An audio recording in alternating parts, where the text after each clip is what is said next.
pessoal, eu sou o Kleber Fak, do Miojo Indie. Oi, eu sou a Elo Cleaver, da revista Balaclava. Oi, pessoal, eu sou a Isadora Almeida, da Popload Radio. Eu sou o Nick Silva, do Monkey Bus. E eu sou a Julia Reis, jornalista cultural da Vida.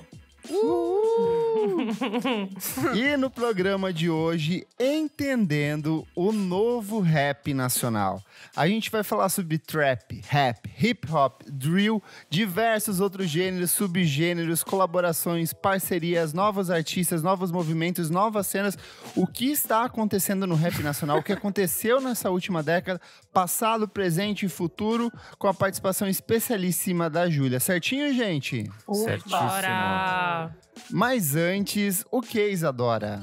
Mas antes, Kleber, o que o pessoal pode fazer pela gente? O pessoal pode o quê? Pode seguir a gente nas plataformas digitais, dar lá o seu likezinho, seguir, ouve nossas playlists que eu não fico fazendo à toa. Vai lá no nosso perfil. Qual que é o nosso arroba, Isadora? O nosso arroba é @podcastvfsm, hein? Muito facinho, E a gente pessoal. tem site? A gente tem site fácil, hein? Vamos falar sobre música.com.br, gente. Tá lá todas as infos, diquinhas, tudo organizadinho pra vocês. E se as pessoas quiserem ajudar o nosso podcast a crescer cada vez mais, como elas fazem, Isadora? Ah, Kleber, mas isso é muito fácil de ajudar. padrim.com.br/podcastvfsm. Dá lá o seu dinheirinho, R$5. Ajuda aqui na nossa manutenção aqui, sabe, gente? Equipamentos, transmissões, conexões, não é mesmo? Exato. E qual que é o dinheirinho mínimo exigido para participar? Gente, R$5. Não tenho nem o que falar que custa R$5 ultimamente. Não tem mais, nem o café custa 5. Custa 5. E aí, sabe o que acontece quando você doa esse dinheirinho pra gente? Você faz como o Felipe Carboneira, que acabou de entrar aqui, nosso madrinho, que apoia a gente e participa das gravações ao vivo. Participa também do nosso grupinho fechado lá no Facebook, aquele lugarzinho empoeirado, mas que traz muitas novidades pro pessoal. E É isso. que mais? É isso, e temos nossas redes, né? Exatamente. Mas e dá pra ouvir o nosso podcast aonde, Isadora? Kleber, você não vai acreditar. Ai, Você meu pode Deus, Isa. Não sei. Você pode ouvir em qualquer plataforma de streaming. Google Podcasts, Spotify, Deezer, Tidal não. Que mais? Apple Podcasts. Tem até uma plataforma nova, certo, Nick? Certíssimo. A gente entrou agora na Aurelo também, que se você não pode ajudar a gente monetariamente no Padrim, você ouvindo na Aurelo, você dá alguns centavinhos pra gente, não pagando nada. É só dar um playzinho lá que a gente ganha um dinheirinho. É isso aí. Aí é só baixar o aplicativo, que é novo, mas tem bastante coisa, assim, de podcast, é bem completo. Uhum. Tem um design bem bonito, inclusive. E é isso. É lindo mesmo. É fofo. Amei. Então vamos pra pauta, gente? Bora! Bora! Júlia, antes de mais nada, se apresente, conta um pouco do seu histórico, fala por que a gente convidou você para ajudar a gente nos nossos conhecimentos sobre hip hop e rap nacional aqui hoje. Gente, eu ganhei num sorteio do Instagram. Ai, ai. Na real, meu nome é Júlia, prazer, eu sou jornalista cultural, tenho um histórico aí no jornalismo falando sobre cultura de rua, de quebrada, incluso a cultura do hip hop que tá no meio. Hoje eu sou community manager do Conversa com Bial na Rede Globo, também sou criadora de conteúdo no Rap Falando, twitteranata, né? E estamos aí sempre na atividade, com muito bom humor, para falar sobre a cultura brasileira. É sobre isso. Perfeita. Tudo. Apenas. Acho que a gente vai falar sobre o atual cenário, mas antes é bem bom a gente fazer um histórico do rap nacional, né? A origem, como começou. Isadora fez aqui uma linha do tempo, certo, Isa?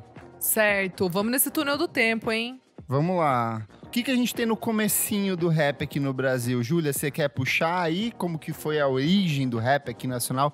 Bem rapidinho, só pra gente ir se localizando? Total. Então, o rap no Brasil, ele surgiu na década de 80 e foi em São Paulo, muito em paralelo, quase andando junto com os bailes black que rolava no Teatro Mambembe, no Chic Show. Então já existia um grande movimento das periferias que ocupavam o centro da cidade de São Paulo para ouvir funk, para ouvir soul. e era tudo muito inspirado na cultura americana e no sonho americano.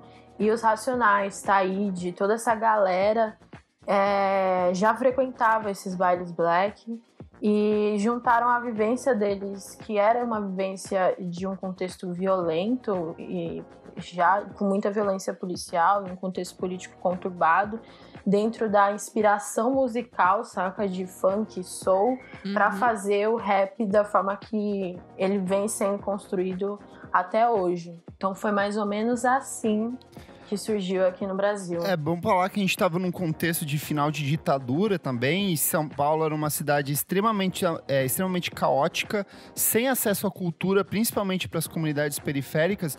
Então, muitos desses encontros, para além dos bailes blacks, eles aconteciam nos arredores de estação de metrô, principalmente os metrôs aqui do centro, principalmente ali no São Bento, quem já foi no Mosteiro de São Bento, na região do São Bento ali, no entorno ali da 25 de março, porque era onde a galera saía do trabalho e se encontrava por ali e faziam, sei lá, a galera pegava lixeiro e fazia batida em cima da lixeira, ou de tudo que eles tinham em volta, né?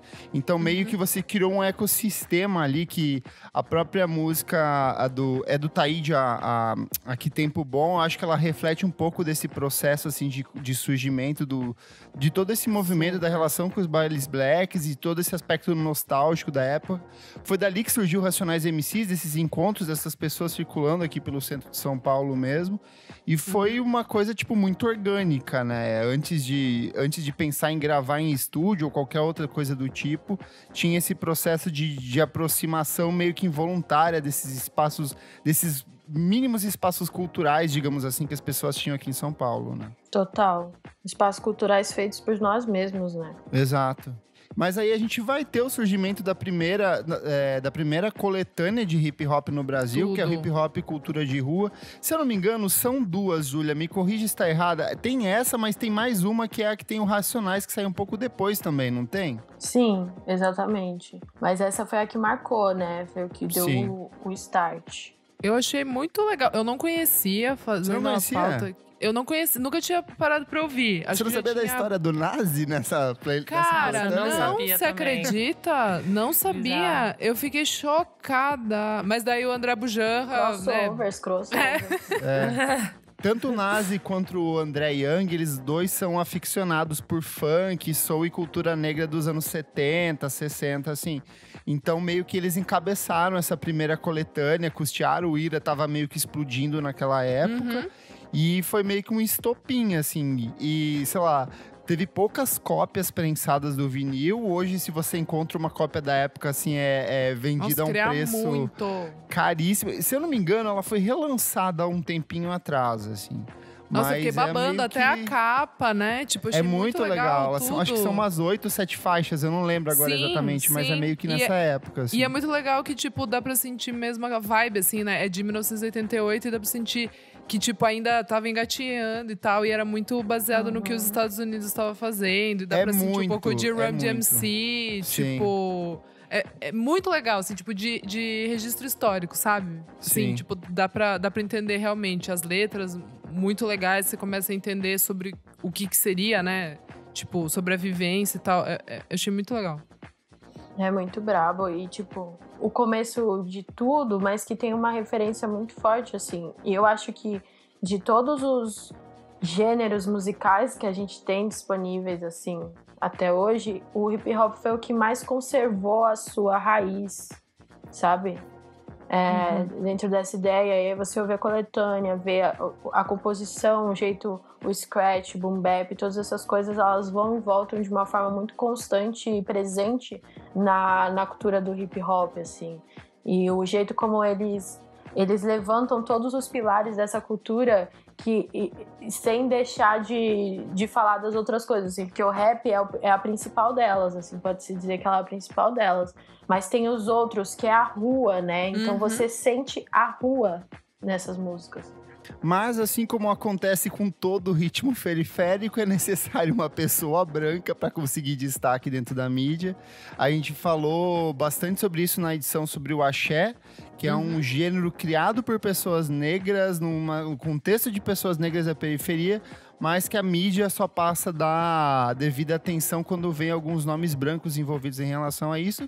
E, de certa forma, foi o que aconteceu no começo dos anos 90, quando o Gabriel Pensador explodiu para o grande público e tomou as rádios do país inteiro, né? Sim. Que é a segunda onda já desse movimento, né? E ele no Rio, né? Tipo, isso que é Sim. curioso também. Mas eu acho muito pela faixa, né? Hoje eu tô feliz, Matei o Presidente. Acho que meio que era meio que um sintoma, assim, sabe? Do momento. Eu acho que se deve… Assim, claro, não só por isso, mas acho que é aquela coisa mesmo de um hit, assim, meio que o Nirvana, que juntou ali todo mundo, sabe? Um sentimento nacional, talvez. Sim, mas é muito interessante a gente perceber que, tipo, ele como pessoa branca que compôs uma faixa com esse título, assim, falando que matou o presidente, Sim. entrar no Sim. mainstream de uma forma começou a lucrar. Obviamente que tinha os nomes do Racionais, tipo assim, levou o rap pro Brasil inteiro, assim. É um bagulho muito, muito grande. Só que a gente tá falando de mainstream, as pessoas que ganharam dinheiro com isso.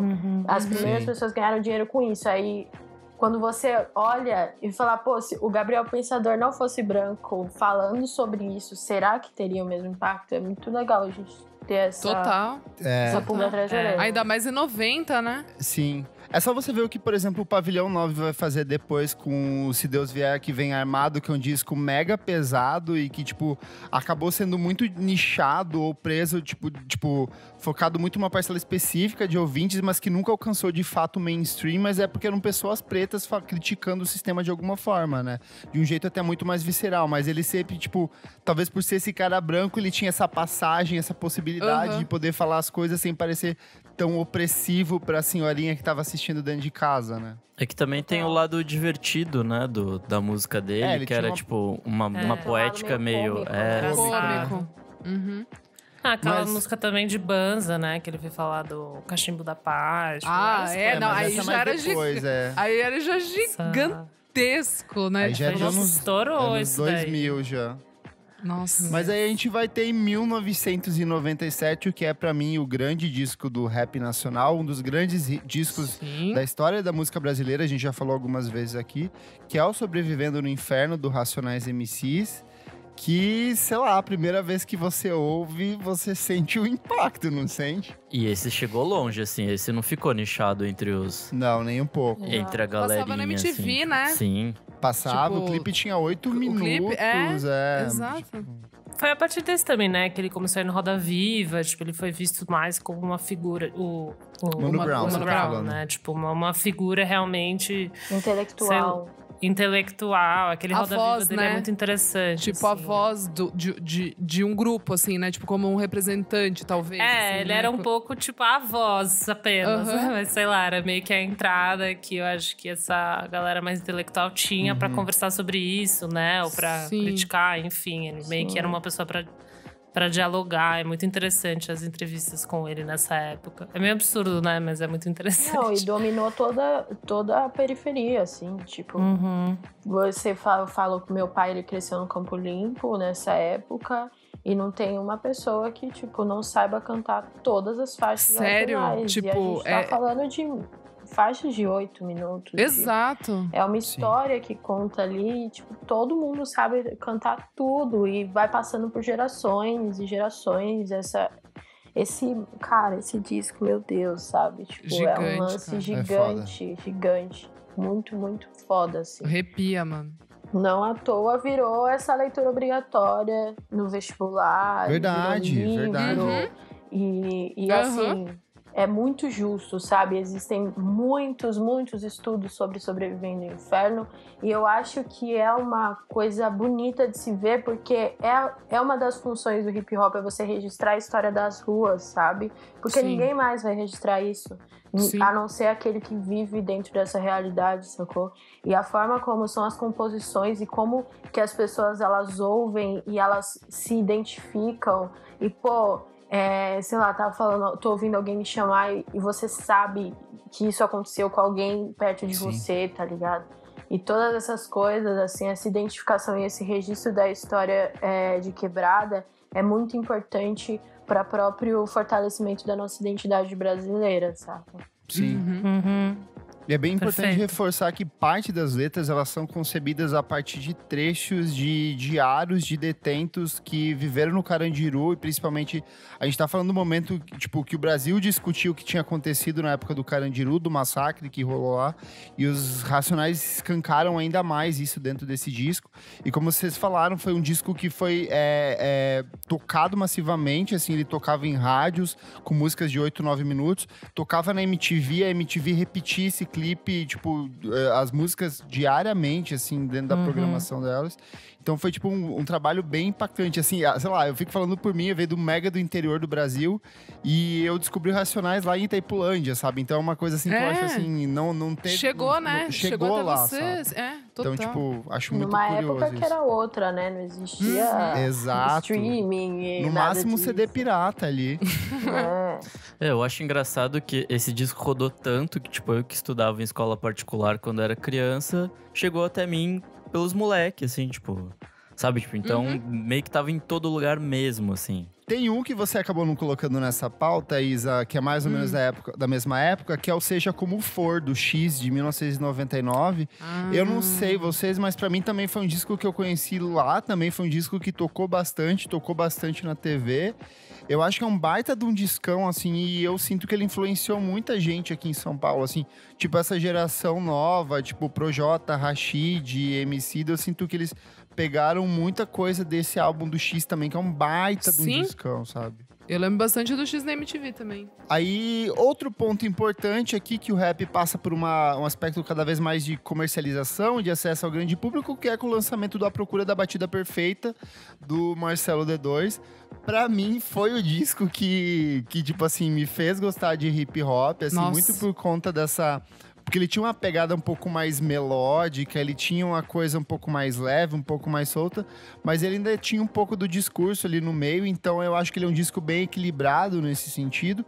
Marcelo D2, esse é o segundo disco dele em carreira solo, ele já tinha feito um baita discão antes, veio do Planet Hemp com uma sequência de discos também que tocaram muito em muitos lugares e que foram censurados por conta do discurso dele sobre a apologia à maconha, e que ele vem com esse disco que é um cruzamento entre o samba e o rap que levou ele até pra fora do Brasil, né?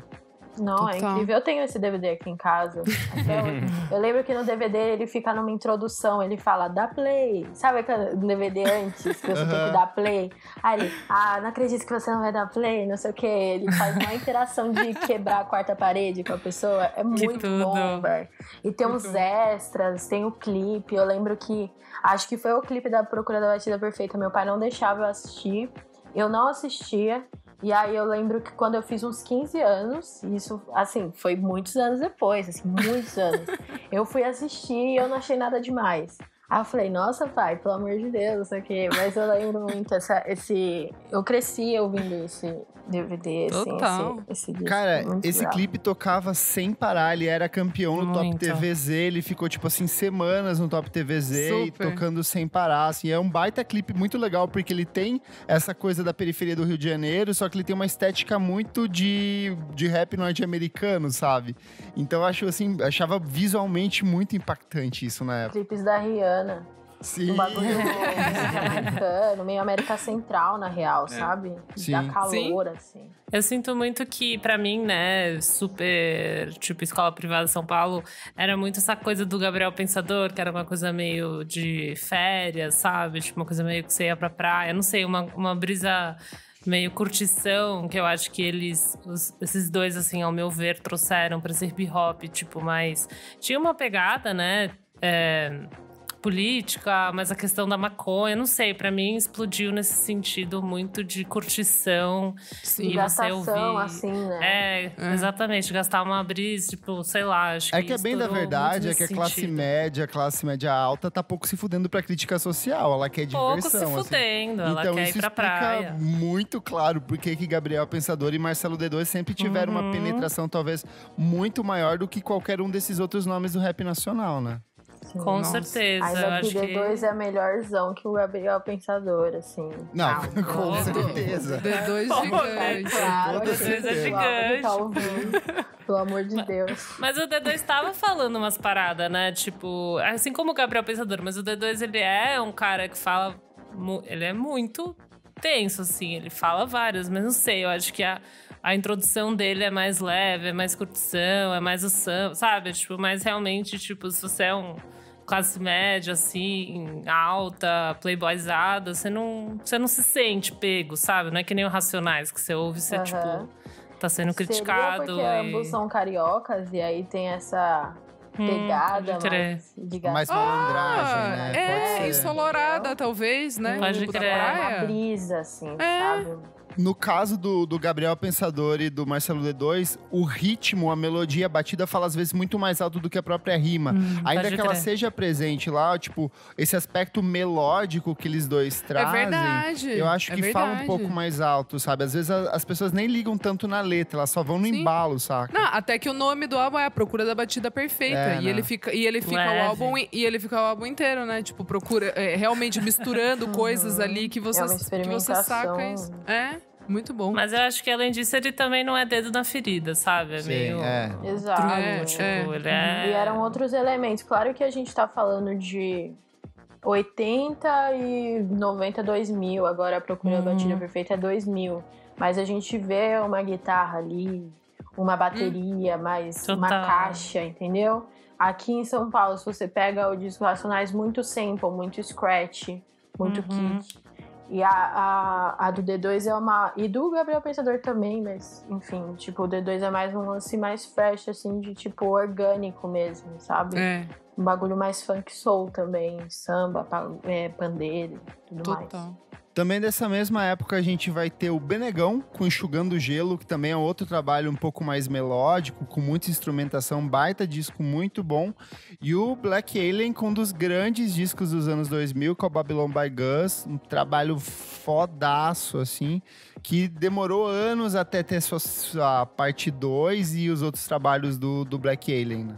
E aí a gente vai ter, a partir de 2009, o princípio de um novo movimento, que é o surgimento, que é o Emicida com a mixtape Pra Quem Já Mordeu um Cachorro por Comida Até Que Eu Cheguei Longe, que foi mais uma vez um trabalho que bagunçou muito a minha cabeça, assim, que me fez gostar de rap de um outro sentido, trouxe outras informações, um outro jeito de fazer música, tinha um aspecto social, mas ele tinha um pouco de leveza e sabia transitar entre esses estilos, e abre passagem para uma sequência de coisas que a gente vai ter a partir disso. Depois a gente pode até falar do Criolo com o Nó na Orelha, que também foi o outro ponto importante. A gente falou na edição dos melhores discos brasileiros dos anos 10. E aí abre para uma nova cena brasileira, que é o que a gente vai discutir no programa de hoje, certo? Certíssimo. Isso aí. Uau. Bora. Muito orgulho dessa Delícia. história, hein? Ô, Júlia, por onde a gente começa? O que você acha que deve ser o mais importante pra gente começar aqui pra entender o que é o novo rap, esse rap brasileiro dos anos 10, anos 20 agora?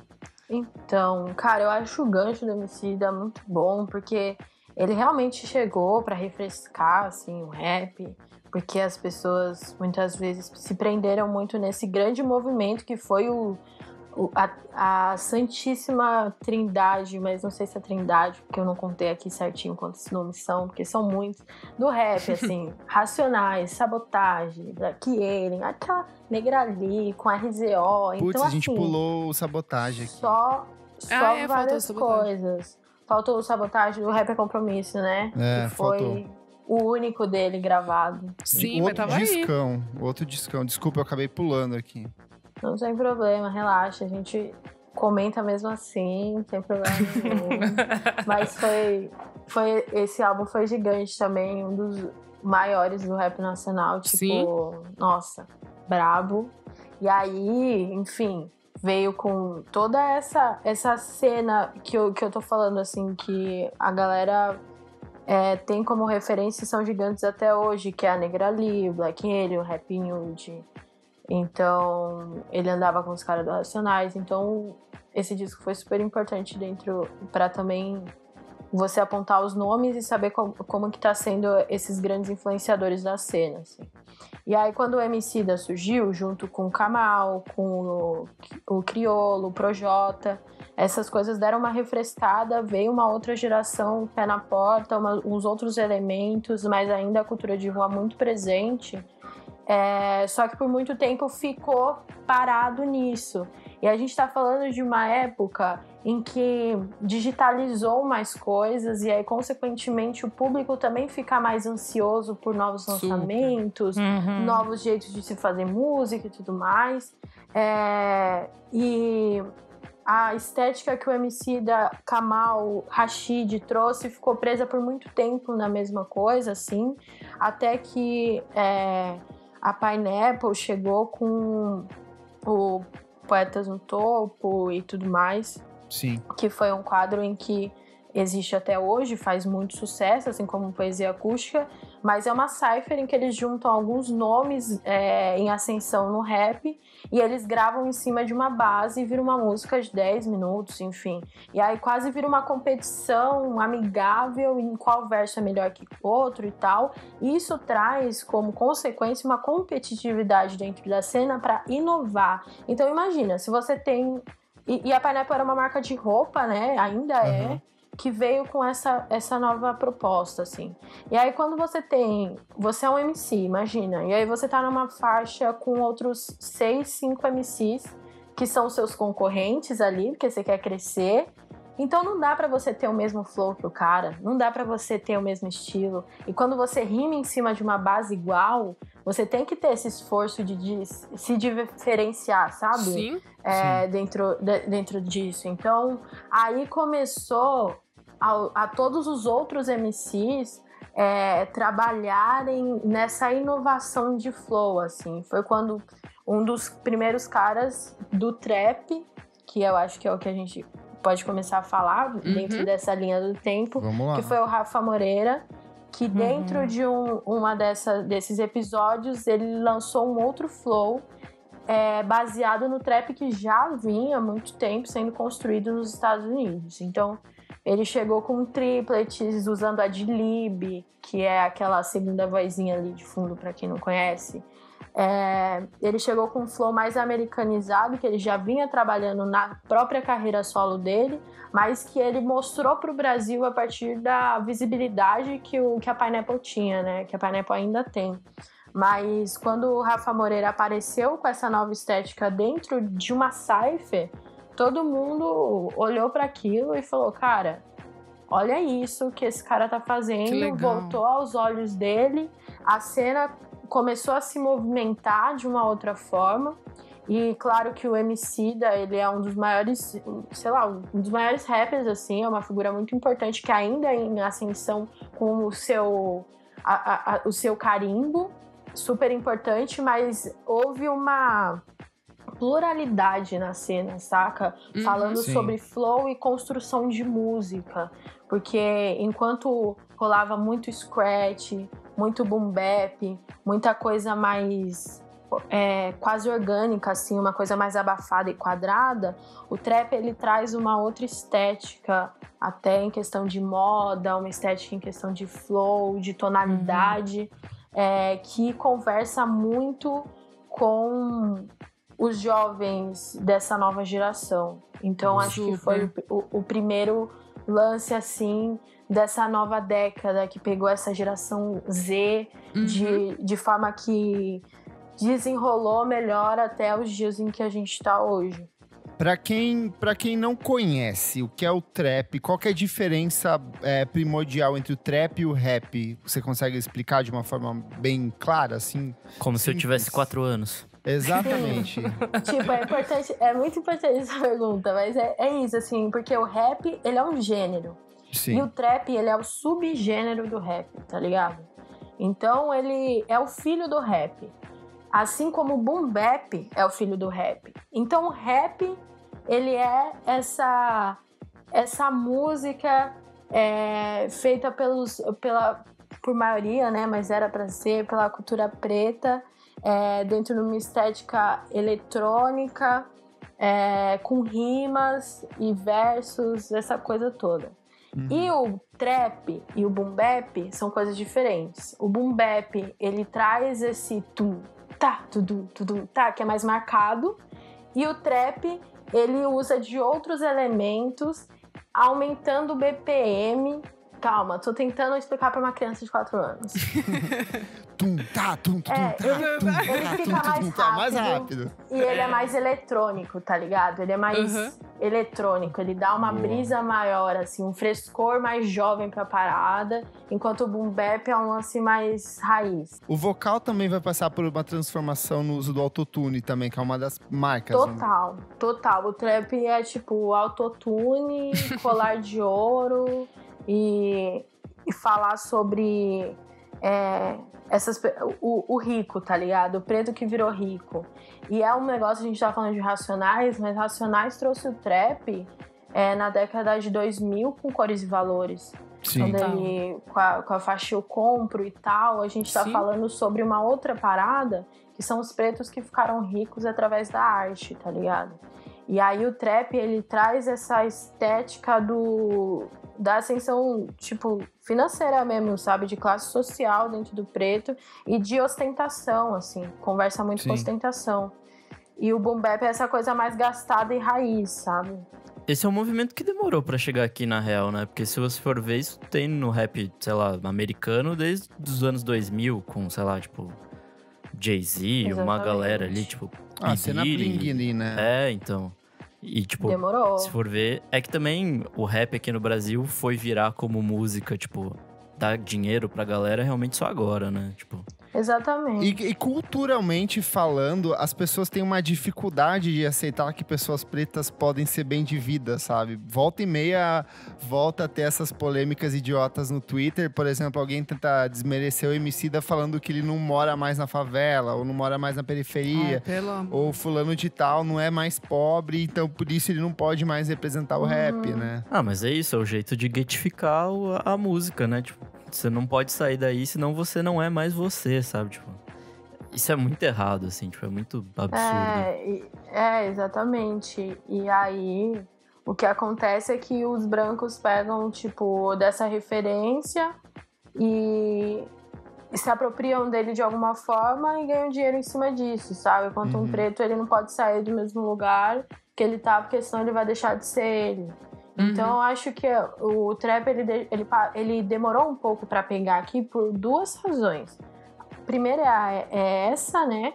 E a segunda é a falta de referências, assim, de recursos de referências para as pessoas, para os artistas independentes. A gente tem essa referência forte de Cores e Valores, como trap, porque a gente, tipo assim, eu pesquiso trap e quando eu olho e eu vejo as características, eu sinto que é. Mas quem não sabe o que é trap não vai sacar que Cores e Valores veio com trap.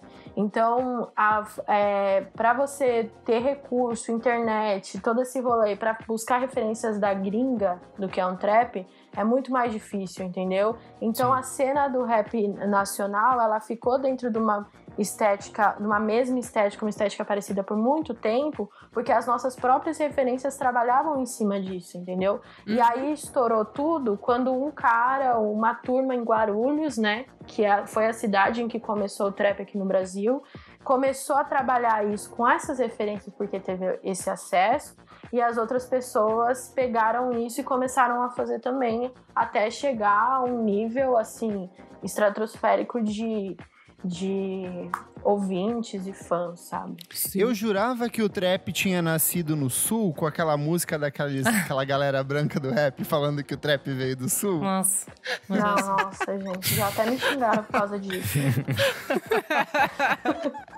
Eu tenho muita impressão, assim, principalmente quando eu lembro, né, de começar a ouvir falar do Rafa Moreira e tal, mas que o trap até hoje é uma coisa que é meio ridicularizada, sabe? Que é uma coisa que não é levada a sério. Principalmente por ele, né? Porque, sei lá, acho que a figura dele era uma figura muito, não sei, controversa. Mas até hoje, tipo, eu vou ouvir... sei lá, eu não conheço tão bem, né? Mas eu fui ouvir o Recaide. Recaide ou Recaide? Recaide Morbo. Recaide. E daí, sei lá, é uma parada muito específica. Que daí, sei lá, você vai vendo comentário e tal. uma parada que é muito fácil de ser criticada. Não sei, as pessoas têm essa coisa, sei lá, talvez seja pelo jeito de cantar, talvez seja pelo autotune, talvez seja por diversos elementos que estão ali dentro, até essa questão, né, da ostentação, e daí talvez as pessoas acharem que eles não podem fazer isso de alguma maneira, né? Mas é um discurso menos político também, né? É um discurso menos político, é mais ousado, né? No jeito de cantar, sei lá, não é uma coisa tão, tipo, impositiva, talvez, que é talvez o que as pessoas pensam quando elas ouvem rap, né? Tipo, então eu acho muito maluco mesmo, que é uma coisa muito ridicularizada. Não sei se nos Estados Unidos é assim também, mas aqui eu sinto muito que é uma parada que quem não ouve não leva a sério. É que eu acho que nos Estados Unidos o rap também já se desassociou dessa coisa extremamente política há um bom tempo também. Então, pra gente, agora que isso tá rolando e tá virando uma verdade, fazer rap não falando de quebrado, de coisa assim. Então, acho que a gente tá um pouco atrasado nessa conversa, né? Tipo... Sim, exato. Dos nomes do trap, para além do Rafa Moreira que você puxou, Júlia, quem são nomes que a gente deveria prestar atenção? Ou são nomes de destaque, mas que talvez assim você não considera tão bons assim, você mesma não curta, mas você acha que vale perder um tempinho ouvindo para entender o que é? Então, o trap, ele, como eu disse, ele tá desde 2014, 2015, trabalhando numa cena muito nichada. E hoje ele já subiu pro mainstream. E hoje eu digo assim, esse ano, esse semestre, a gente finalmente tá vendo que o lance, assim, tá indo para um outro nível. O Spotify tá pro 50, um negócio muito louco. E aí, puxando, não tem como não falar do Matuê. O Matuê, ele quebrou a Anitta, assim, de tipo falar, pô, mano, ganhei de você nos streams do Spotify, tá ligado? Com um disco. Muito foda. Que foi A Máquina do Tempo, que é um disco muito bom, que ele sampleia Charlie Brown Jr. Mano, eu amei esse álbum. Cara, é muito foda. É muito bravo. Eu amei esse álbum. Não sei se era pra eu ter amado tanto assim, mas eu amei muito. Eu não sou tão jovem. E ele era um cara que era zoado pela cena, assim, tipo, a galera gosta de gastar ele, quem nunca, assim. Mano, muito bom. O Matuê pra mim surgiu como uma piada de internet, assim. Ele, tipo, todo mundo gastava. Eu, pelo menos, assim, quando eu ouvi Kennedy, que também é uma... Vocês têm que buscar depois. Eu fiquei, mano, uau, é muito pop, muito bom. Aí eu falei, mano, muito bravo. Ele é um cara super gentil, super humilde também, da hora. E aí ele fez o Máquina do Tempo, e, tipo, todo mundo ficou, tipo, mano, muito bravo. Tem uma galera que ainda zoa ele e tal. Porque é branco, porque é isso, porque é aquilo. Mas não tem como negar que ele é um dos maiores nomes da cena. E, tipo, ele chegou no mainstream porque ele simplesmente quebrou todos os recordes. Foi números absurdos, assim, tipo, com esse último disco dele.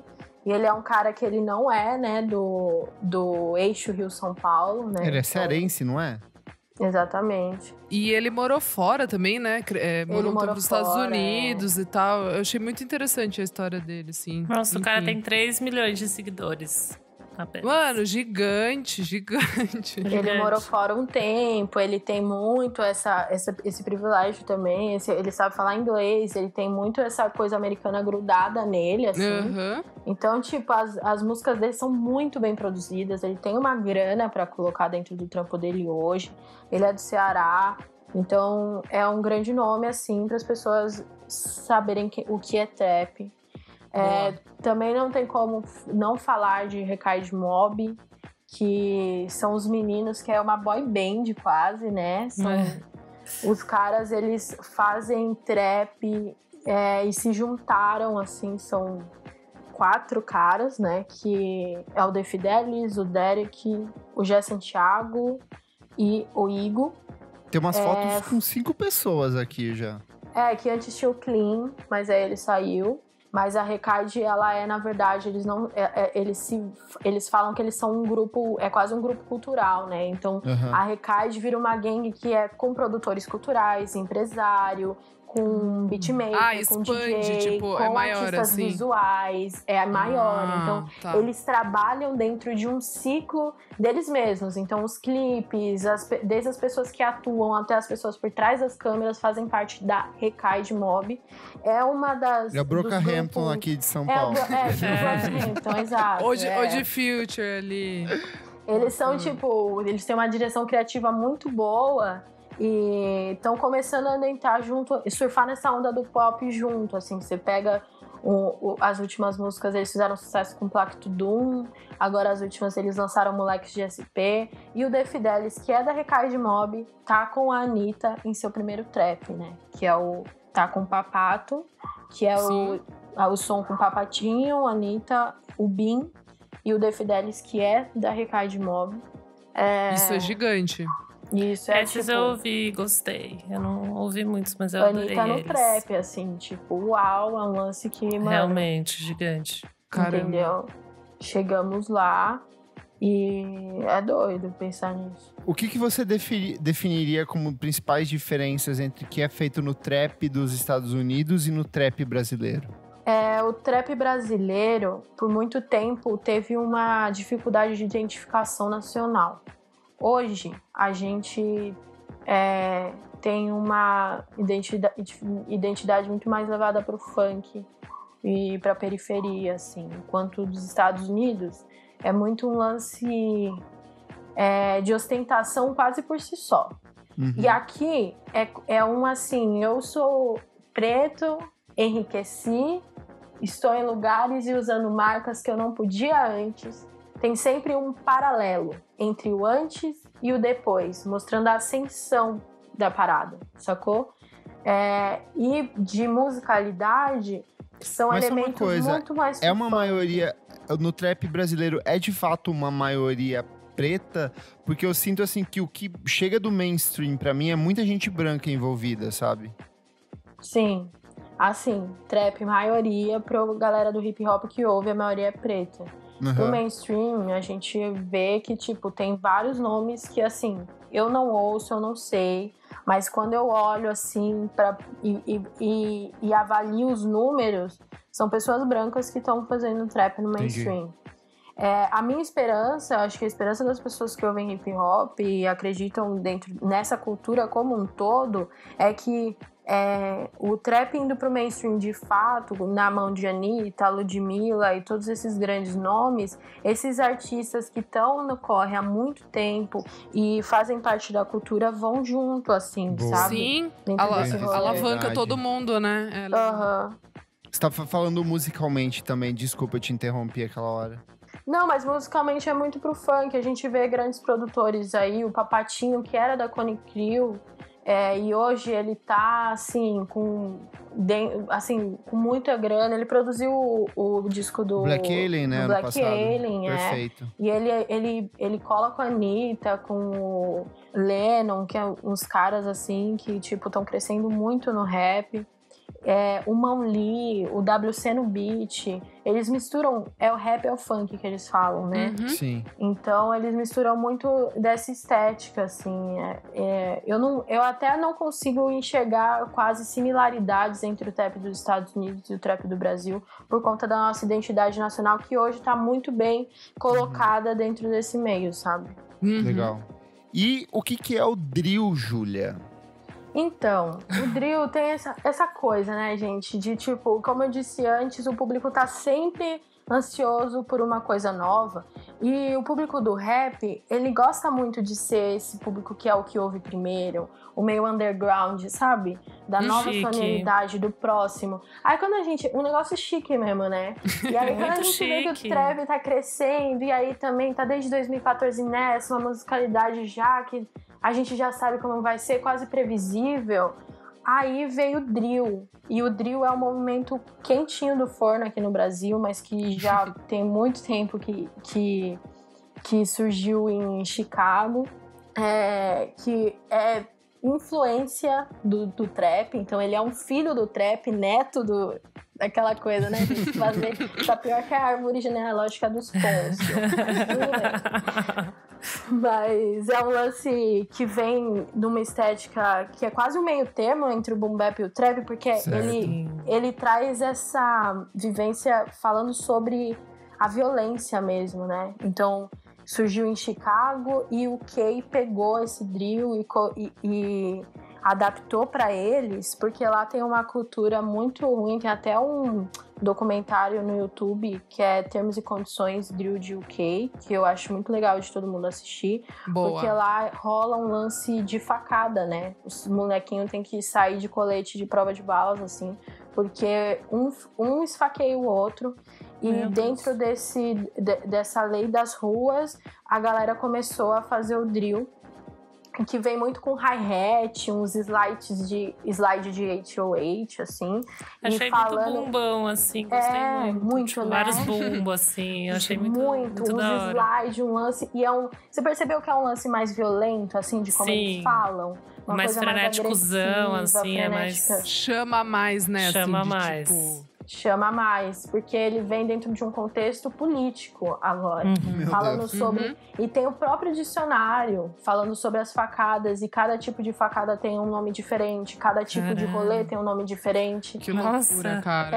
É um outro lance, inclusive lá em UK, grime e drill, eventos Total. de grime e drill são proibidos. Sim. Então, são coisas Caralho. ilegais e conversa muito com o que a gente vive aqui com baile funk. Uhum. A própria cultura da Europa, de UK mais especificadamente, ela conversa muito mais com o Brasil do que nos Estados Unidos, que a gente estava falando antes. Então, eles são muito mais ligados com o futebol, as periferias lá são mais tinha feito parecidas essa com a pensado gente. O jeito como eles vivem nas ruas são mais parecidos com o jeito que a gente vive aqui. Então, o drill, ele tem esse match muito claro, assim, com a nossa cultura. E ele encaixa Sim. muito bem com o funk sonoramente. Com o funk em termos de som, assim, isso. Tem o Musão, que é um produtor brasileiro que produz o Kian, que é um grande nome do drill, que eu acho legal todo mundo ver, que ele mistura o funk com o drill de uma forma linda, assim.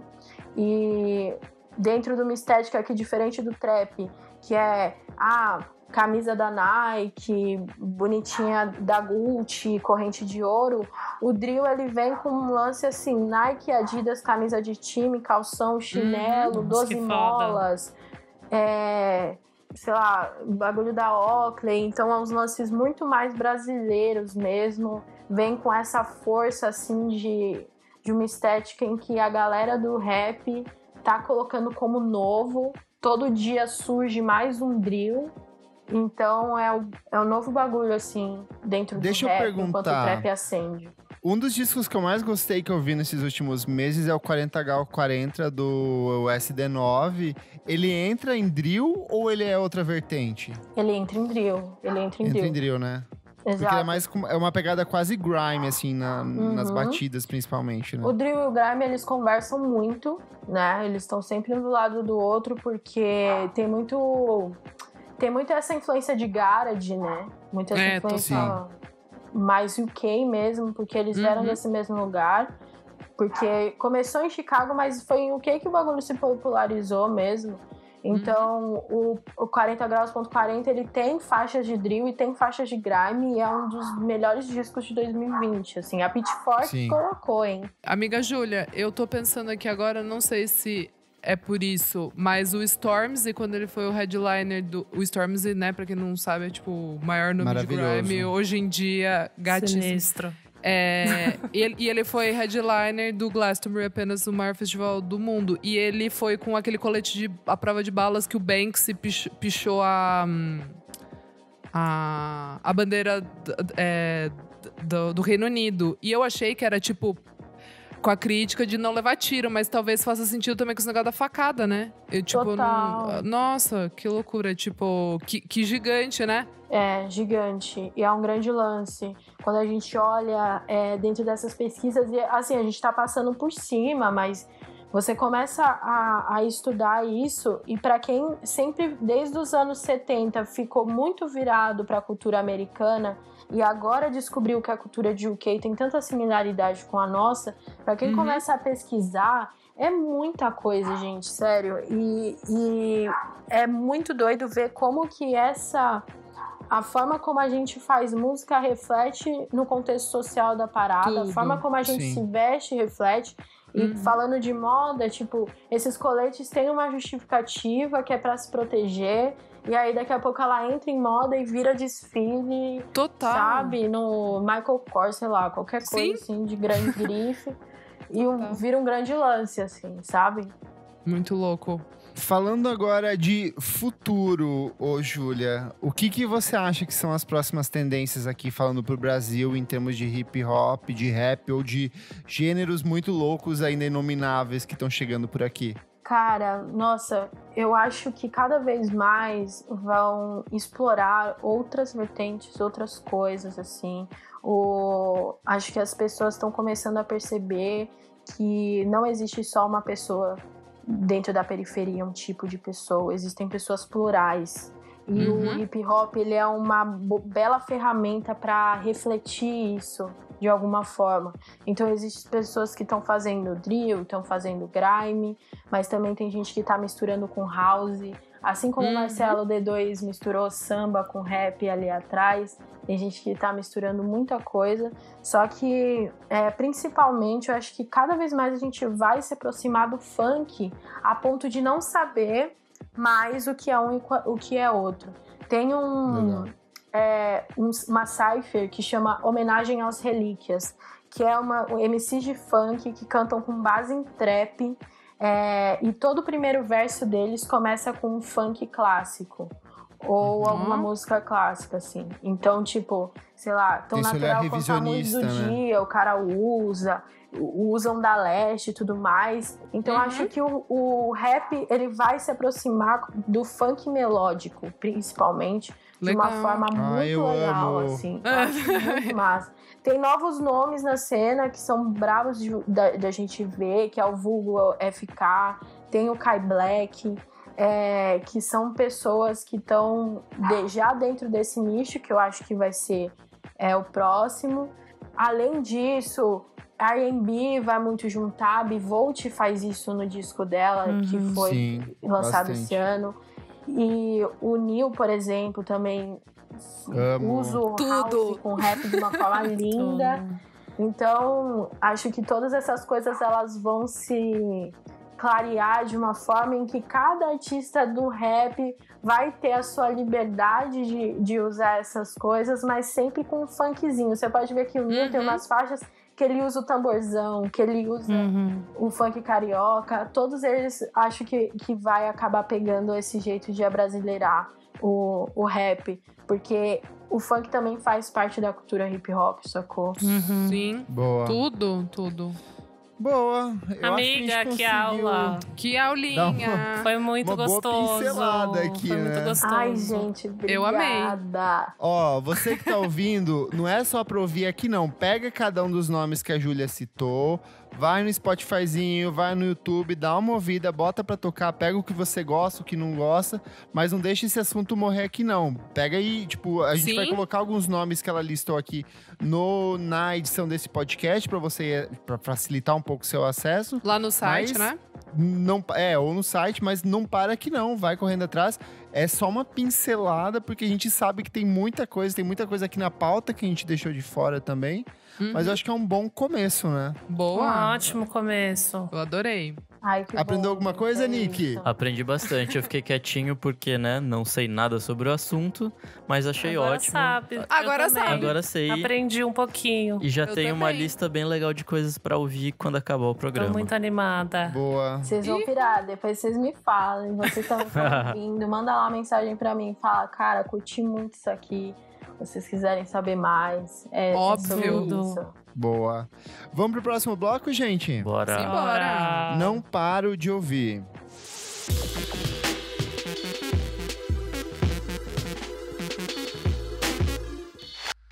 Segundo bloco, não paro de ouvir. Dorinha, o que é esse bloco? Lolo, desse bloquinho esperto, a gente vai trazer as novidades aí que a gente ouviu essa semana. E, tipo assim, cara, virou nossa cabeça, né, Kleber? Que Meu Deus, delícia, então paramos. virou. Virou minha cabeça e o Ridículo. coração. Feito bola de sabão. Feito bola de isso. sabão. Gente. Menos. Vamos começar com a nossa convidada, porque a gente é tudo Vamos. muito educado aqui. Júlia, meu Exatamente. anjo, o que você não para de ouvir? Ai, que lindo. Pode ser duas coisas? Ó, Pode ser Pode, 3, óbvio. pode ser 4, pode ser quantas você quiser, Júlia. Fechou, então. O meu primeiro é Chato, que é uma música do Marco Gabriel, que é um cara de São Luís do Maranhão, que fez um clipe muito lindo e que não sai da minha cabeça, virou assim minha cabeça. Ó, um não bepão conheço. bem bonito. E o segundo é um EP que chama Bobobó de Cria, do Taleco, acho que é assim que se fala, que é um produtor musical do Rio de Janeiro.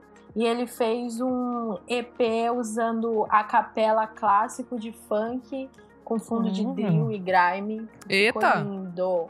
Esse Ai. tem no SoundCloud, não tem no Spotify, o outro tem. Ficou bem bravo. Chique. Perfeito.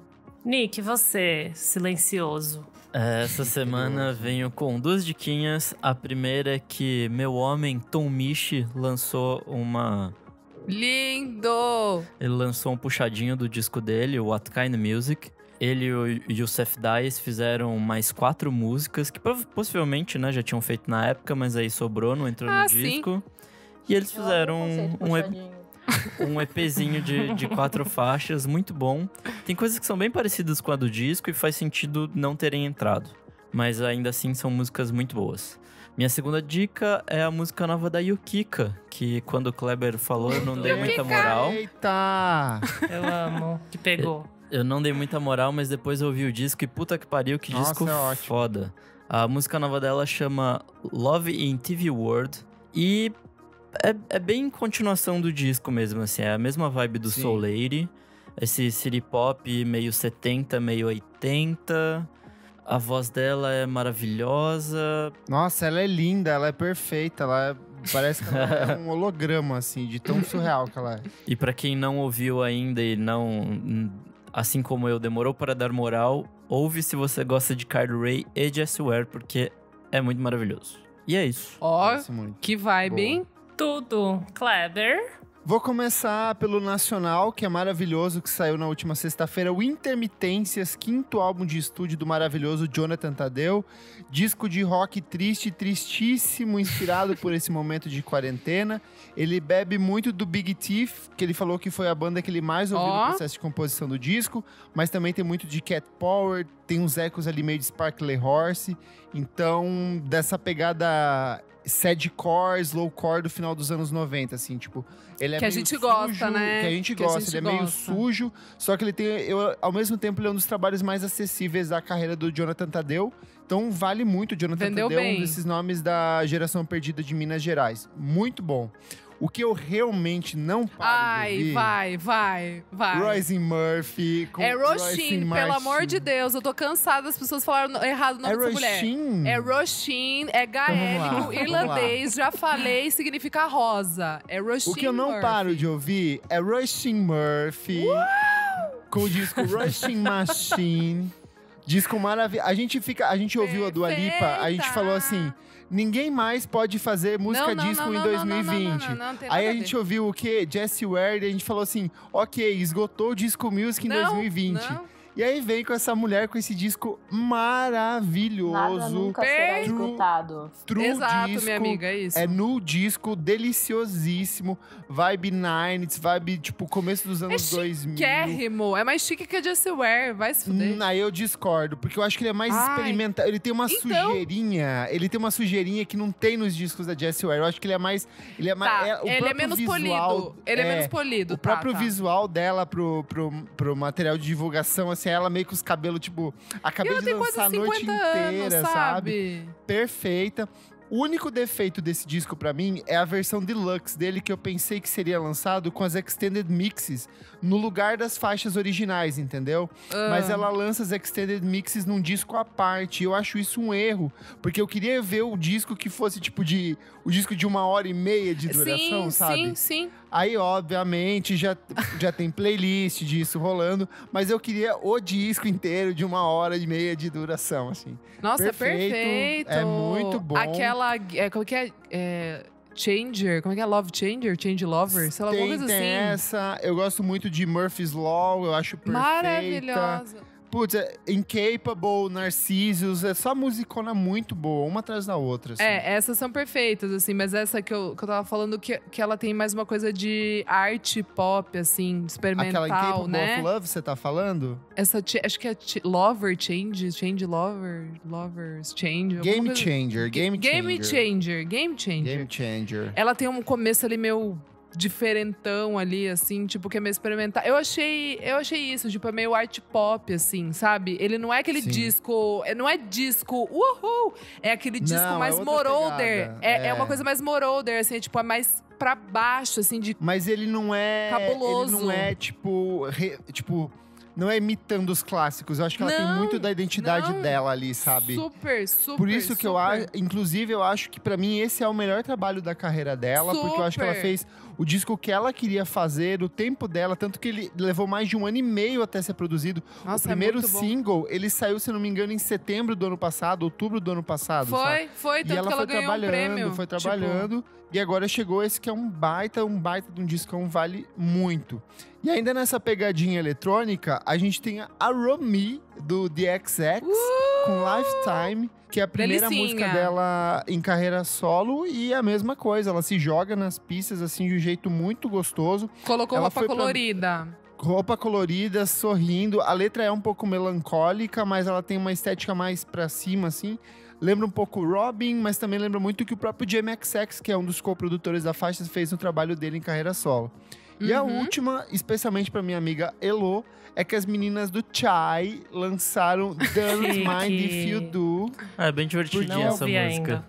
É bem gostosinha, ela é mais levinha em relação ao que elas apresentaram no último álbum de estúdio delas, o Punk. E essa música foi lançada justamente para celebrar que elas assinaram com a Sub Pop. A partir de agora, elas são umas artistas com distribuição pela Sub Pop. Muito chique. E é uma música, tipo, melodicamente falando, assim, muito bem acabada, com vários coros de voz intercalados, umas guitarras climáticas, sintetizadores. Muito diferente do que elas fizeram no último ano, só que ainda assim muito atrativo e gostoso de se ouvir. Então, Jonathan Tadeu com Intermitências, Roisin Murphy com Rushing Machine, Chai com Don't Mind If I Do e Romy com Lifetime. Boa. Cheio. Você, Lô. Não, falta eu, tudo bem? Ainda não, Dorinha primeiro, eu vou por último aqui, apresentadora. Pessoal, já que Kleber falou o único álbum assim que eu ouvi mesmo, assim, que foi Rushing Machine, eu vou com um single que eu achei muito bom, que é da Goat Girl, que é aquela banda punkzinha que eu gosto só de meninas londrinas.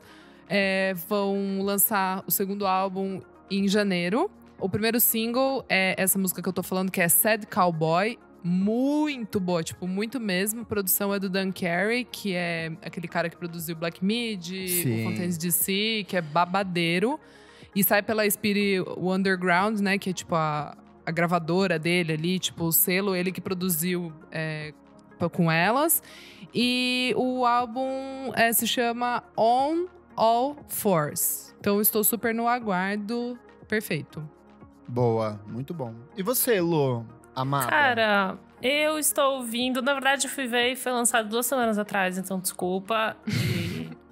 Mas eu tô ouvindo o novo do Marcelo D2, na verdade. Ai, muito bom! Eu não vi ainda, cara. Vocês gostaram? Assim Tocam os Meus Tambores, pelo Marcelo D2. Eu comecei a ouvir essa semana, tô achando bem legal, cara. Achei… Bem diferente dele, né? Ele é mais colaborativo, tipo, ele traz mais batidas, tipo, afro-brasileiras, assim, tem muita coisa de umbanda. A produção fica por conta do Nave. Eu não conheço, gente, mas não, enfim. O Nave assina algumas das faixas, mas algumas ele é um das faixas, mas tem vários colaboradores. Ele meio que abusa, assim, dessas influências, as músicas do candomblé. O disco todo, eu não sei se você viu, mas ele foi produzido em 150 horas de transmissão live pelo Twitch, né? Caramba! Ele foi todo o processo de pesquisa, até a produção em si, até a mix e a master. Foram todos, tipo, dá tudo no Twitch. Eu lembro quando ele tava fazendo, mas eu não entrei. Isso é sensacional. Maravilhoso. Tipo, o Marcelo D2, ele é gigante, né? Não tem jeito. Tipo… Visão de vilão, brabo. A minha favorita, Elô, é a segunda faixa do disco, a Rompeu o Coro, que tem participação da Jussara Marçal, do BK, do Baco e do Blues. Só que chega uma tal de Anelisa Assunção e ela simplesmente engole o BK Total. e o Baco Exu do Blues uns versos assim. Os hits desse disco, pelo amor de Deus. Cara, então, tem os muita versos dela gente são muito boa. bons, muito bom. Ó, tem Russo Passapulso, tem Criolo na Tambor, o Senhor da Alegria, que é um texto que ele lê de um historiador brasileiro. Lindo. Tem Tropiquilas, tem Roger, tem Luísa Machado, que é a senhora esposa do moço Marcelo D2, que canta também. Nessa mesma música que tem ela, tem o Dom El cantando. Tem Jorge do Peixe, e o disco encerra com 100, que é o filho do Marcelo D2, com o Djonga também. Então, tipo, um Muita baita gente de um pesada. discão. Eu gostei que ele é toda uma... Tem muitas colagens, assim, tipo, na terceira faixa, quarta às 20. Tipo, o começo, se eu não me engano, é o depoimento do Gilberto Gil, assim, quando ele foi preso. Então tem muitas colagens, é muito interessante ver o Marcelo D2 realmente com esse cara que já fez muita música, ele viveu toda uma história de música no Brasil e ele traz isso pra música dele também, então...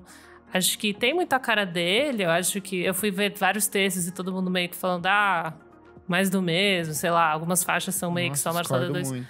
Mas eu discordo em várias, eu entendo em outras, mas eu acho que ele traz muito dessa bagagem cultural dele, que eu acho muito interessante. Ele continuar produzindo e trazendo isso pra música dele, e sempre chamando mais pessoas e se propondo a fazer ritmos diferentes, eu acho isso...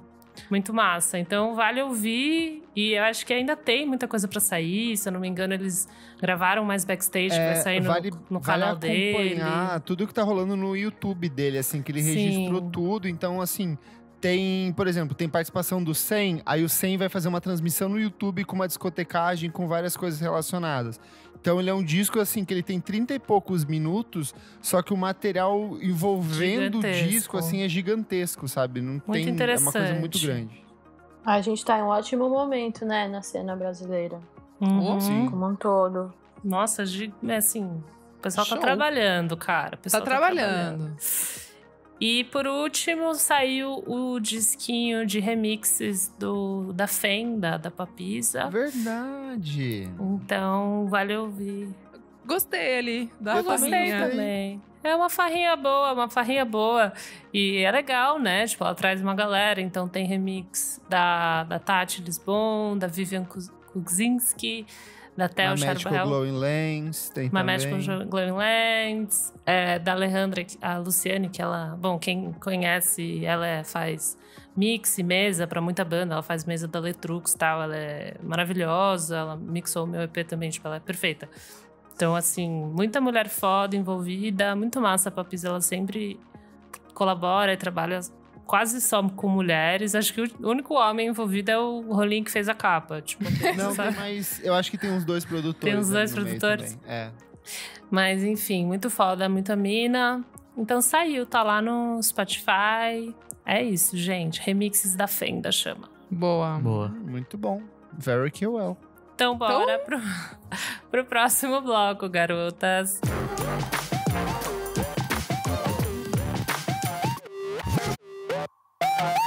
Chegamos aqui ao terceiro bloco do programa. Você precisa ouvir isso. Kleber, o que é esse bloco? Nesse bloco, a gente traz coisas atemporais, dicas de filmes, livros, documentários, musiquinhas, tudo aquilo que a gente gosta e recomenda para os nossos queridos madrinhos, em especial para a Camila Souza, que está assistindo a gravação aqui com a gente. E a nossa convidada, Júlia Reis, o que você tem para indicar nesse bloco? Meu Deus... Esse é mais difícil. Eu vou fazer igual muito o Sérgio amplo. Moro no Conversa com Bial. Qual foi a última biografia que você leu? Biografia? Não sei. Ai, gente, eu tô muito musical e já pra conversar com o tema do nosso primeiro bloco, eu vou indicar pra vocês o canal do Brasil Grime Show. Pra saber um pouco mais sobre essa nova vertente e tudo isso. É Brabo, é um canal de YouTube independente, cultural, que trabalha a vertente do grime no Brasil. Tem DJ set, tem entrevista, tem batalha de MC. É bem, bem, bem completo. Ah lá, o Gustavo, nosso madrinho, falou aqui, maravilhoso, é mesmo? E tem um set da Júlia lá que tá um babado, hein? Tem o set da Júlia. Chique. Tem o set da Júlia. Ela é DJ, ela. Vejam lá. Muito bom.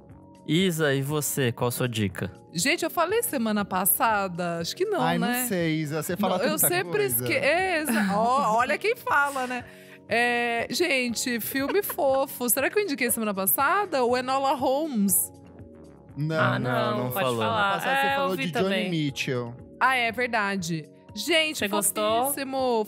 Fofinho, assim, pra Fofo, assistir né? em casa, tranquilinho, assim. É com vi a com meu Millie pai. Bobby Brown. Exato. Se tiver familiar, Millie Ele Bobby bota Brown. cochilou, ele cochilou no tudo. meio Ai, e que deu tudo legal. certo. A amiga é muito fofo. Muito fofo. Ela é a irmã do Sherlock Holmes e daí ela entra numa aventura. É bem sessão da Só uma tarde, assim, sabe? correção, Isa, é Miji, porque é gaélico, tá? Então, amigo, não é no caso. Você aguardou porque esse, hein? Você no aguardou caso, pra lançar. Ela nasceu na Espanha, então, assim. Mas não é, no caso, ela é britânica. Emília. Não, é Millie Bobby Brown. E assim, é uma delicinha, gente. A Maísa deles. A Maísa verdade, a deles. Maísa Nossa, é deles. verdade. É isso, a minha Maísa amiga. deles. Então, assim, Pesado. a Maísa deles tá super fofa, assim, Tá sabe? Ela mesmo, tá super bom. aventureira, Dora Aventureira, eu amei. É Tem o isso. super-homem como Sherlock Holmes. Como Sherlock Nossa, isso é meio estranho, né, esse cast. Mas tá tudo Eu bem. amei. A Isa fez até porquinho agora.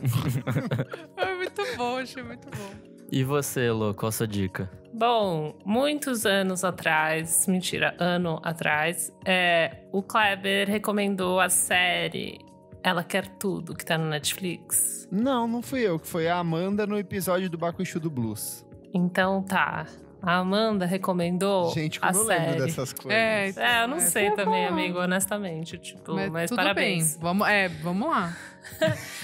Enfim, eu não sei quem já assistiu, é uma série do Spike Jonze. Spike Calma aí. Lee. Não, Spike Lee. Spike Lee.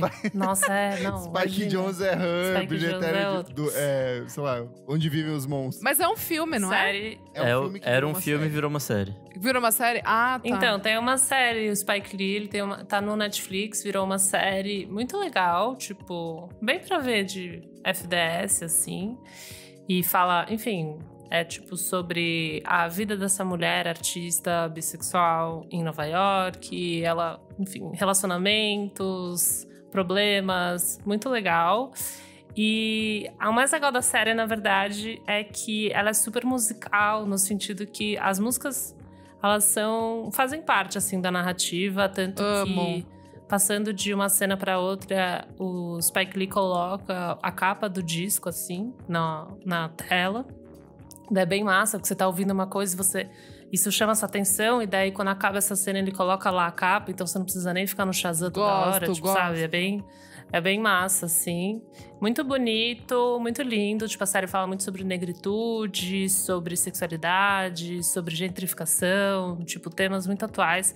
Saiu logo na virada que o Trump foi eleito, então ela é bem forte nesse sentido também. Então, vale a pena assistir.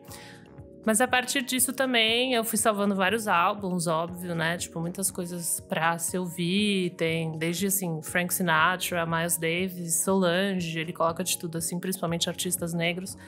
Mas, uma hora apareceu uma música muito dançante. E daí apareceu a capa, era o Sérgio Prince. Mendes. Não, era Prince também, tem muito Nossa, que Prince. medo. Acabou de aparecer uma foto aqui. Eu fui abrir meu celular, tipo, tava no Instagram, é uma foto do Prince. Que medo. Continua. Nossa, ai. Fiquei com Não, medo. mas tem muito Prince também, tem todo um episódio sobre isso, assim, porque ele é tudo. Mas O Spike Lee é apaixonado pela obra do Prince. Ah, então tá muito explicado, tipo... E quem enfim. não é mesmo, Quem não gente? é? E quem não é? Quem não é verdade. Cara, mas aí ele coloca uma música do Sérgio Mendes, daquele disco brasileiro. É um disco de 92, que é muito massa. Ele é exatamente isso, assim. É um disco onde o Sérgio Mendes, ele tenta colocar meio que tudo que ele considera brasileiro, né? Então, muitas músicas são feitas junto com o Carlinhos Brown, tem o Ivan Lins, tem o João Bosco. Tem então Black ele Eyed traz- Peas, tem Tem Black Eyed Peas? Não, não tem. Mas assim, poderia ter, né? Seria muito true. Mas é muito interessante, tem muita música de escola de samba, daí ele vai para um jazz, daí então é um disco legal. A música que tá na série é a segunda faixa, Magalenha, que é uma música do Carlinhos Brown, então traz toda a questão da escola de samba e do batuque, tipo, é realmente só percussivo com vozes, é muito, muito lindo, e é muito interessante ter visto isso numa série americana, então discute muito questões religiosas, religiões afro, trazer essa música foi muito interessante. Então, foi muito gostoso redescobrir esse álbum, porque eu já ouvi algumas vezes, a gente vai ouvindo algumas músicas que são meio, tipo, brasileiras, sabe? Meio que culturalmente todo mundo já conhece, então é muito interessante ver isso num disco e revisitar isso. Então, vale a pena, cara, brasileiro do Sérgio Mendes, mas também vai assistir essa série, que daí tem várias outras descobertas também. Ela é bem gostosa, é tipo uma novelinha, mas que tem todo esse back, assim, musical. Boa, bom demais. Menino Klebs, e você? Vamos lá, gente. Eu estou um pouco triste porque nós perdemos nesse final de semana o Zusa Homem de Melo, que é um jornalista musical, crítico, baixista, um aficionado por jazz. Ele era pesquisador, ele era especialista na história da música brasileira. Você provavelmente já leu ele em algum momento da sua vida, só que você não sabe, porque ele foi um desses grandes incentivadores desses kits que circulavam, por exemplo, pela Folha de São Paulo ou pela Editora Abril, de tipo, grandes nomes da música brasileira. Ele era um cara que idealizou diversos desses projetos, é um cara que participou ativamente de diversos movimentos musicais aqui no Brasil, atuando muito assim por trás das cortinas mesmo, por exemplo, os grandes festivais da Record lá no final dos anos 60, o movimento tropicalista, ele sempre teve esse contato com muitas dessas pessoas. E eu conheci ele na época da faculdade, por indicação de um professor, e ele tinha uma coisa muito bonita que era de saber traduzir coisas muito complexas para uma linguagem muito simples, assim. Então ele sempre soube como explorar o jazz e apresentar o jazz, por exemplo, para um público que não entendia o que era isso. Ele sempre soube como traduzir a bossa nova, ele era apaixonado pela obra do João Gilberto. E aí, assim, a gente perdeu ele morreu tecnicamente tranquilo, assim, ele teve um infarto enquanto dormia. E na noite anterior ele estava ainda postando coisas nas redes sociais dele. Ele tinha acabado de escrever a biografia do João Gilberto, que vai sair em breve. Nossa, não sabia. Então, assim, um cara muito ele tava cheio de projeto ainda. Ele já tinha uma idade avançada, mas ele tava com muito projeto pra frente. Tipo, ele se envolveu em muita coisa da história da música brasileira, passa por ele.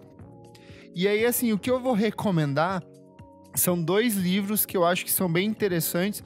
O primeiro é o Música com Z, que ele saiu em 2014, e na verdade ele é meio que um compilado de vários artigos, entrevistas, conversas, reflexões com diversos nomes da música e da cultura brasileira. É um livro bem extenso, mas que vale muito para entender a forma como ele escrevia, a forma como ele traduzia as coisas para as pessoas.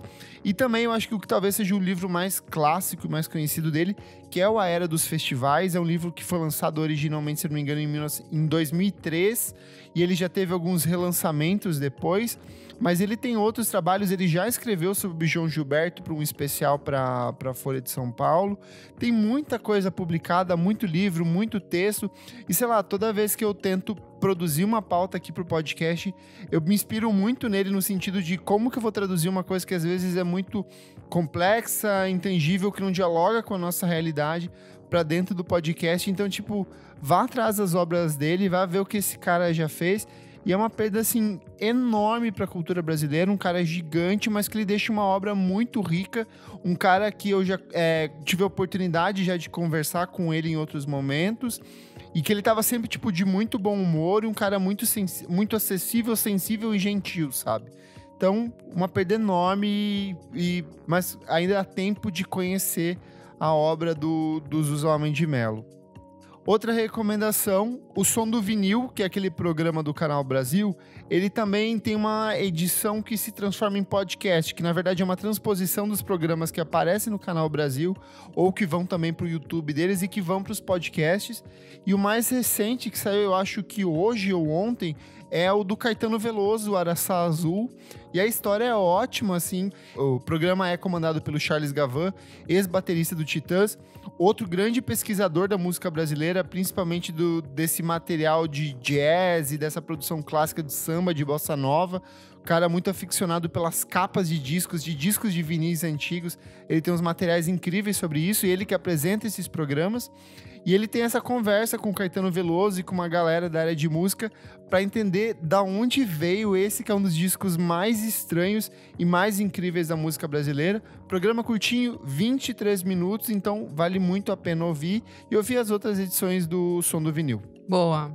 Você, Nick? Minha dica dessa semana é um produtor japonês de música eletrônica / hip hop / jazz chamado Nujabes. É um cara muito foda. Eu acho que meu irmão conhece, hein?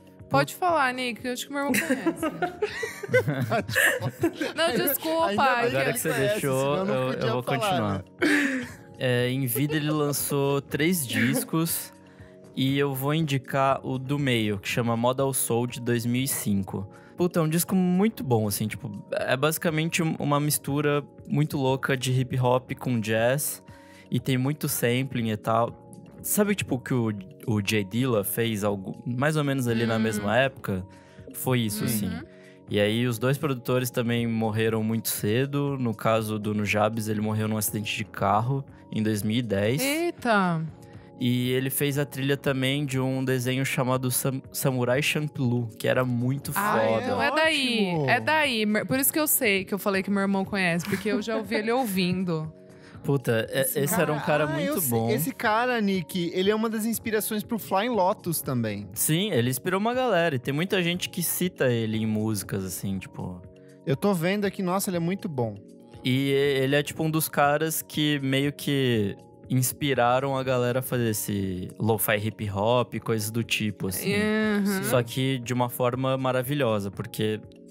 eu não sei, o jeito que ele encaixa o jazz ali no meio é muito mais legal do que essas batidinhas meio qualquer coisa do lo-fi hip hop, assim. Chegou o crítico. Eu gosto, mas, né, tem níveis e níveis. Mas é isso. Certíssimo, Nick, critica É mesmo. isso. Ouçam esse disco de 2005, que é muito bom. E aí, se vocês gostarem, podem ouvir o primeiro, Metaphorical Music, que é foda também. E ele lançou um disco póstumo em 2011. Ele não, né? Porque ele já tava morto, mas lançaram. Lançou do além na mesa Lançaram pra ele. Que por acaso chama Spiritual State. E é isso. E Meu ouçam Deus. também a trilha do Samurai Champloo, que é foda. E é isso. Boa. Recadinhos referentes à última edição do programa 111, em que comentamos os 500 novos melhores discos da revista... Nossa, Revista amigo. Rolling Stone. Desculpe, gente, é alfabetizado em inglês aqui. Que a gente comentou os 500 melhores discos da Rolling Stone, essa atualização que rolou recentemente. E aí temos comentários aqui. Mavi FS. Adorei o programa e tenho que concordar com vocês, tá tudo bem americanizado. Fiquei pensando em quais álbuns brasileiros deveriam entrar nessa lista. Além do Guedes Gilberto, que vocês falaram, acho que o Elise e Tom também seria um bom álbum para colocar, concordo. E um que definitivamente deveria entrar é o Clube da Esquina, do Milton Nascimento e do Lô Borges. Além de pessoalmente ser um dos meus álbuns favoritos, vira e mexe eu vejo sites gringos revisitando esse álbum e ele influencia muita gente, não só aqui como lá fora. Teve até a Alex Turner falando em entrevista que estava ouvindo muito o Clube da Esquina na época da produção do Tranquility Base Hotel em Cassino e que, querendo ou não, acabou tendo influências do mesmo. Ainda assim, acho curioso como sempre aparece alguém lá de fora magicamente descobrindo esses álbuns, sendo que ele foi lançado há tanto tempo. Boa. Adorei esse mini TED Talks. Temos aqui o Gian, o arroba dele é insano, gente. Tá aqui, crotos, tá. Eu gostei da lista. Ela tá bem mais diversa do que a antiga, com artistas de diversas partes do mundo. What's Going On, em primeiro, foi uma ótima escolha. Disco super importante e que não vejo recebendo postos tão altos em lista de melhores de todos os tempos. Boa. Ó, o Ravish Mindset falou aqui. Gente, eu acho que colocando os 500 sem ranquear seria melhor. Assim como a Isa falou, escolher no máximo 2 discos por artista.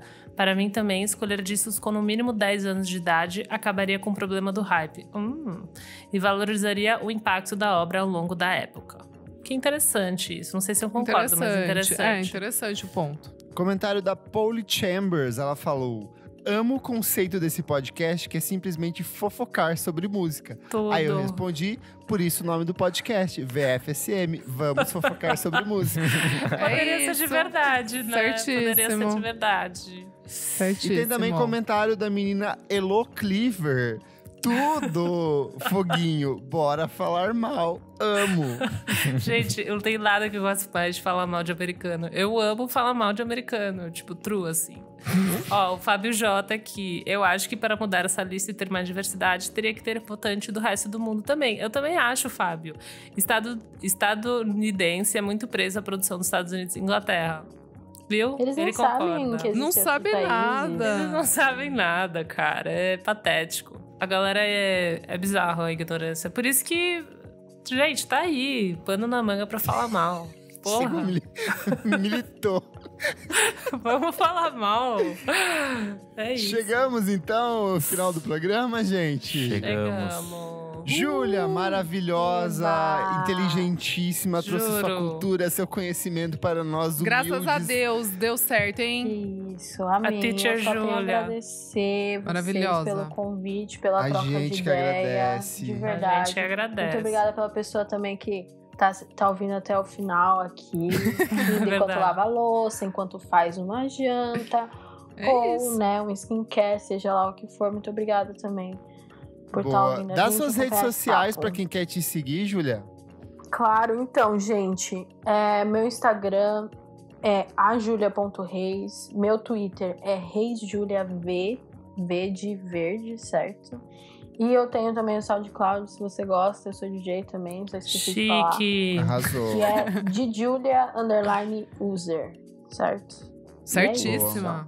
Eu sou o @kleberfac no Twitter e no Instagram. Dicas diárias de música todos os dias ou @miojoindie no Twitter. Aproveitem porque eu estou saindo de férias, então Meu cuidem bem Deus. deste podcast, se virem aí nas pautas e até Vai daqui rolar o quê? uma anarquia. 2, 3 semanas. Até mais, gente.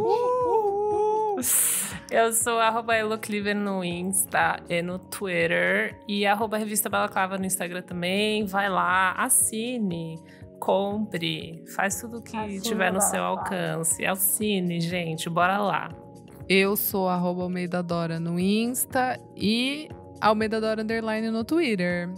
Eu sou @Nick_Silva no Twitter, Nick Silva no Instagram, e é isso aí. Tudo! Não esquece de seguir a gente nas nossas redes sociais, @podcast VFSM em tudo, assinar nas plataformas de streaming, compartilhar com seus amigos e se tiver sobrando R$5 por mês, ajuda pra o nosso nós. podcast que faz muita diferença. E lembrando que além de todos os benefícios, como participar do grupo, participar das gravações, ter acesso a programas com antecedência, em breve vai rolar um mega pacotão de Natal do nosso sorteio que a gente vai fazendo de 6 em 6 meses. E tá incrível, altos brinde, mega top, show de top. É isso. Muito obrigado pela sua audiência, obrigado Júlia, até a próxima edição do programa. Ao som do que, Isadora? Maresia. Sei. Sente a maresia. O maior rapper do Brasil. Apaga a fumaça do cachimbo da cachola, acende, puxa, prende, passa, puxa, diz que é prende, cachimbo e diz que é... passa. Tá, legal. Nossa, puta merda, hein?